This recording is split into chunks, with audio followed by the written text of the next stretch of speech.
Hello everyone, welcome to destiny communication channel. ఈరోజు మనం మాట్లాడుకోబోయే topic Ganga నది నీళ్లు స్నానానికి పనికిరావు అని వివిధ మాధ్యాల్లో జరుగుతున్న చర్చల గురించి మనం ఈరోజు మాట్లాడుకుందాం.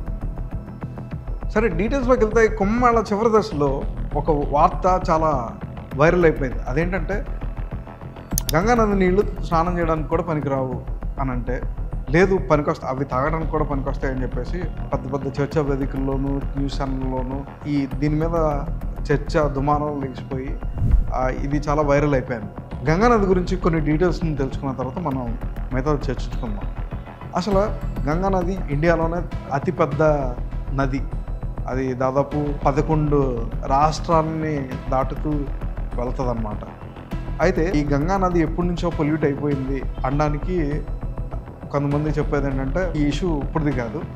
1985లో రాజీవ్ గాంధీ ప్రైమ్ మినిస్టర్గా ఉన్నప్పుడు గంగా యాక్షన్ ప్లాన్ అని GAP అనేది ఒకటి స్టార్ట్ చేశారు. స్టార్ట్ చేసినప్పుడు ఈ ప్లాన్ని ఇంప్లిమెంట్ చేయడానికి అప్పట్లో 4,000 కోట్లు బడ్జెట్ని శాంక్షన్ చేయాలని ఆలోచించారు. గంగా నది క్లీన్ చేయడం, దానికి ఎంత స్పెండ్ చేశారు అని ఆలోచన చేస్తే దాదాపు ఒక 800 కోట్లేమో ఆ టైంలో స్పెండ్ చేశారు. ఆ తర్వాత 2009లో NGRBA అనేది ఒకటి స్టార్ట్ చేశారు. ఆ తర్వాత ఏం జరిగింది, 2010లో గవర్నమెంట్ క్లీనప్ క్యాంపెయిన్ కింద దాన్ని క్లీన్ చేయాలని ఆలోచన చేశారు.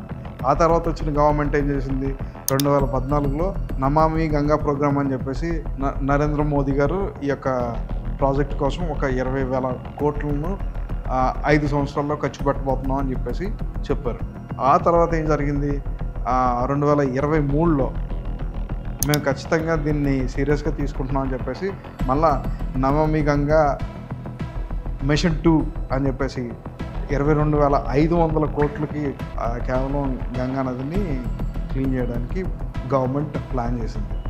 సరే, అసలు మామూలుగా ఏ వాటర్ అయినా కానీ అవి క్లీన్గా ఉన్నాయా లేదా అనడానికి ఎలాంటి టెస్టులు చేస్తారో మనం ఇప్పుడు చూద్దాం. అసలు ఈ వాటర్ని ఎలా టెస్ట్ చేస్తారో చూద్దాం. మొదట pH వాల్యూ అంటే అది ఎసిడిటీ నేచర్ని కలిగి ఉందా, బేసిస్ నేచర్ కలిగి ఉందా అనేది ఒకటి మనకి అందరికీ తెలుసు. ఆ తర్వాత డిజాల్వ్డ్ ఆక్సిజన్, ఆ తర్వాత బయోకెమికల్ ఆక్సిజన్ డిమాండ్. ఆ 3 వాల్యూస్ని తీసుకొని ఇవి మంచిదా కాదా అనేది డిసైడ్ చేస్తారు. యాక్చువల్గా ఆ వాటర్ని 4 సెగ్మెంట్స్ కింద డివైడ్ చేస్తారనమాట.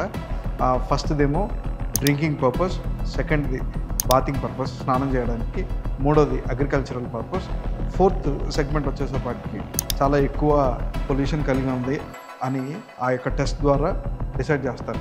సాధారణంగా ఒక లిమిట్ ఉంటుంది, పర్మిసిబుల్ లిమిట్.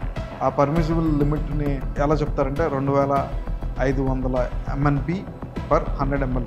ఎంత వాల్యూమ్ ఆఫ్ వాటర్లో ఎంత బ్యాక్టీరియా కలిగి ఉందో దాన్ని మెజర్ చేసేది అనమాట ఈ ప్రాసెస్ అంతట్లో. ఇప్పుడు ప్రజెంట్ కుంభమేళ జరిగిన వివిధ ప్లేసెస్లో తీసుకున్న శాంపుల్స్ని చెక్ చేస్తే దాని యొక్క మోతాదు ఎంత ఉందంటే 2,500 ఉండాల్సింది 5,500 ఉంది. కాబట్టి ఇవి తాగడానికి పనికిరావు, స్నానం చేయడానికి అయితే పనికొస్తాయి అని అంటున్నారు.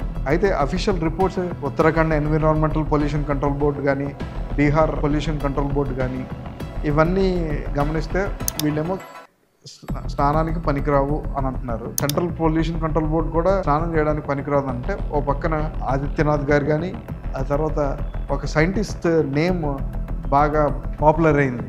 ఆయన పేరు ఏంటంటే పద్మశ్రీ డి అజయ్ కుమార్ శంకర్. ఆయన చేసే రీసెర్చ్ ఏమో ముత్యాలు ఎలాగా పంచాలి అనే దాని మీద రీసెర్చ్ చేసి ఆయన ఏదో టెస్ట్ చేశాడు. రిపోర్ట్లు అఫీషియల్ కాదు, ఎందుకంటే ఏ రీసెర్చ్ అయినా సరే అది పబ్లిష్ అవ్వకుండా అది అఫీషియల్గా అనౌన్స్ చేయడానికి పరిగణింపబడదు. కానీ ఈయన మాటలను తీసుకొని ఆదిత్యనాథ్ గారు కానీ ఇలా డిఫరెంట్ పీపుల్ కానీ స్నానానికి పనికొస్తాయి అని ఒక ఆర్గ్యుమెంట్ని అయితే తీసుకొని వస్తున్నారు అన్నమాట. ఇవన్నీ ఎందుకు అనే ఆలోచన చేస్తే ఒక పదం బయట సర్క్యులేట్ అవుతుంది. అదేంటంటే ఫీకల్ కాలిఫార్మ్ బ్యాక్టీరియా. ఈ ఫీకల్ కాలిఫార్మ్ బ్యాక్టీరియా ఏంటి అని రీసెర్చ్ చేస్తే ఇది మలం ద్వారా వాటర్లో డిజాల్వ్ అయితే బ్యాక్టీరియా అనేది కనపడుతుంది. సో ఇది ఖచ్చితంగా మలం నుండి వెలువడేదే. అలాంటి దానివల్ల వచ్చే ఈ బ్యాక్టీరియా కనపడింది కాబట్టి ఖచ్చితంగా ఇది మంచిది కాదు అని చాలామంది వారి యొక్క ఆలోచనలను చెప్తున్నారు. కానీ వాస్తవానికి గమనిస్తే కొంతమంది ఏమో వాళ్ళ పొలిటికల్ గెయిన్కి ఈ యొక్క అంశాన్ని బయటకు తీసుకొచ్చి మాట్లాడుతున్నారు.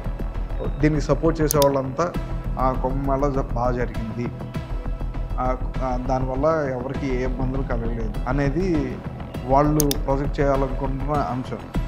ఇంకో కొంతమంది ఆరోగ్యానికి సంబంధించింది కదా, ఇంతమంది ఎందుకు వెళ్ళారు, గవర్నమెంట్ పట్టించుకోవట్లేదు, ఎప్పటి నుంచో ప్రాబ్లం ఉందని తెలిసినా కానీ ఇంతమంది జనాలు వస్తారని ముందే తెలుసు, ఇన్ని కోట్లు ఆల్రెడీ వాళ్ళే విన్ అయ్యారు కదా, వాళ్ళు ప్రికాషనరీ చర్యలు సరిగ్గా తీసుకోలేదు అని చెప్పేసి కొంతమంది సెంట్రల్ గవర్నమెంట్ మీద వాళ్ళ యొక్క ఆలోచనల్ని చెప్తుంటే, మరి కొంతమంది ఏమంటున్నారంటే సత్యం తెలుసుకోకుండా ఆదిత్యనాథ్ గారు చేసిందో లేకపోతే అజయ్ కుమార్ శంకర్ వాట్సాప్ యూనివర్సిటీలో సర్క్యులేట్ చేసి సత్యాన్ని హైడ్ చేసే ప్రయత్నం జరుగుతుంది, ఎక్స్లో కావచ్చు లేకపోతే ఆ న్యూస్ ఛానల్స్ లో కూడా డివైడ్ టాక్ ని మనం వినొచ్చు. ఇంకో డాక్యుమెంటరీనే ఏకంగా ఒక వ్యక్తి రిలీజ్ చేశారనమాట డిడి ఛానల్లో. ఆయన చెప్తూ ఇలా అన్నారు, అసలు ఈ కుంభమేళా ఎందుకో తెలుసా, కుంభమేళా పర్పస్ ఏంటో తెలుసా, జనాలు 58 కోట్లు వచ్చారని సంతోషపడుతున్నారు కదా, అసలు అక్కడ జరగాల్సింది ఏంటంటే ఈ కుంభమేళాని పూర్వీకులు ఉద్దేశించింది ఏంటంటే అన్ని ప్రదేశాల్లో నుంచి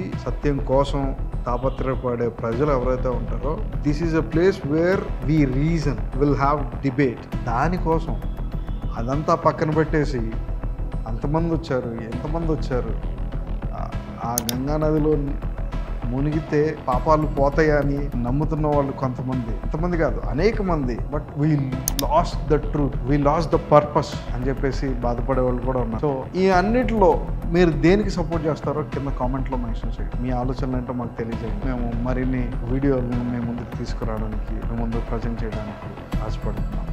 Thank you. Please like, share and subscribe Destiny Communications KLW.